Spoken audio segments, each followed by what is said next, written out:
कि भाजपा काफी घबराई हुई है, भाजपा काफी नर्वस है।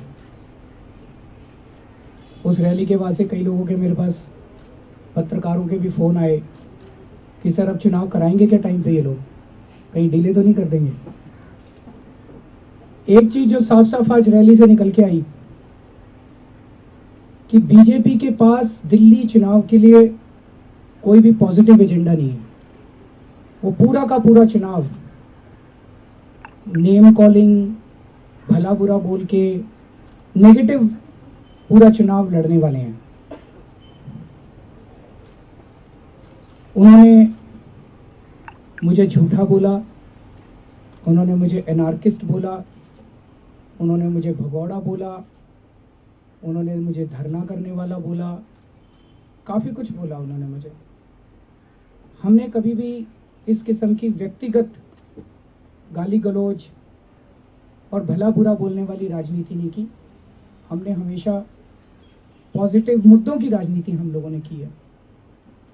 अगर कोई व्यक्ति कोई भ्रष्टाचार करता है तो हम भ्रष्टाचार का मुद्दा उठाते हैं, उस आदमी की पर्सनालिटी के ऊपर हम कभी भी कमेंट नहीं करते।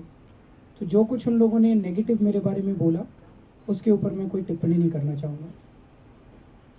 आज सभी नेताओं के भाषण में एक चीज तो निकल के आई, 49 दिन की सरकार के ऊपर उन्होंने एक ने भी कुछ नेगेटिव नहीं बोला। तो आज एक तरह से बीजेपी ने आम आदमी पार्टी के 49 दिन के काम को सर्टिफिकेट दिया कि काम अच्छा था।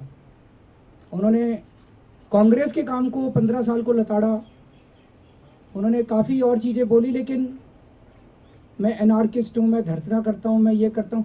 49 दिन की सरकार के बारे में एक भी लाइन उन्होंने नेगेटिव नहीं बोली। इसका मतलब हमने काम तो अच्छा किया।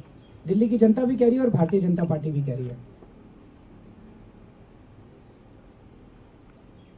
ये वही रामलीला मैदान है जहां से अन्ना हजारे जी ने आंदोलन किया था, जहां पे अन्ना हजारे जी ने धरना किया था।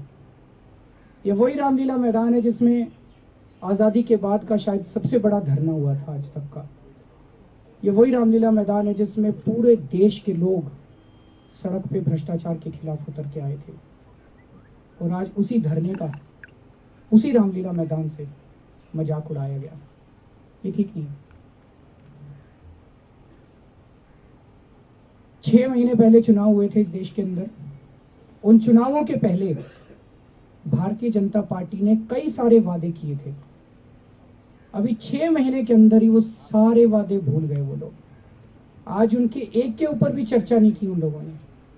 इन 6 महीने के अंदर उन्होंने कोई भी वादा पूरा नहीं किया, ये तो अलग बात है, लेकिन आज उन्होंने वो सारे वादों के ऊपर एक भी वादे के ऊपर चर्चा नहीं की और नई बातों की बात कर रहे थे।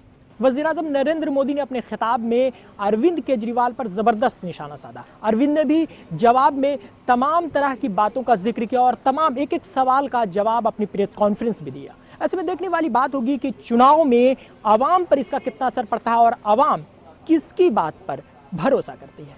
कैमरा पर्सन सतीश के साथ अंजरुल्लाह, मुंसिफ टी। और सबसे बड़ा झूठ आज उन्होंने बोला कि गवर्नमेंट एम्प्लॉयज की उम्र 60 साल से 58 साल नहीं की जा रही है। ये ऑर्डर की कॉपी है। हरियाणा सरकार ने 26 नवंबर को ऑर्डर पास किया है और हरियाणा के अंदर सरकारी कर्मचारियों की उम्र 60 साल से 58 साल कर दी गई है। केंद्र सरकार ऑर्डर बना के तैयार बैठी हुई है। जितने कर्मचारी हैं ना वो सारे ज्यादा जानते हैं इनसे, पॉलिटिशियन से। सबका नेटवर्क बड़ा स्ट्रांग होता है। सारे कर्मचारी बोल रहे हैं कि जी दिल्ली चुनाव की वेट कर रहे हैं। दिल्ली चुनाव एक बार खत्म हो जाए, दिल्ली के भी कर्मचारियों की और केंद्र के भी कर्मचारियों की ये 60 साल से 58 साल करने जा रहे हैं। खट्टर साहब बैठे थे, ये खट्टर साहब स्टेज पे बैठे थे आज, जिन्होंने ये ऑर्डर पास किया है। मैं ये कह दूं, ये कह रहे हैं ना कि केंद्र में और राज्य में एक ही पार्टी की सरकार होनी चाहिए।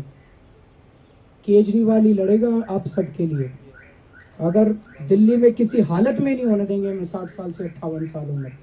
और केंद्र सरकार के कर्मचारी भी हमारे वोटर हैं दिल्ली के, उनके लिए भी किया तो मैं लड़ूंगा।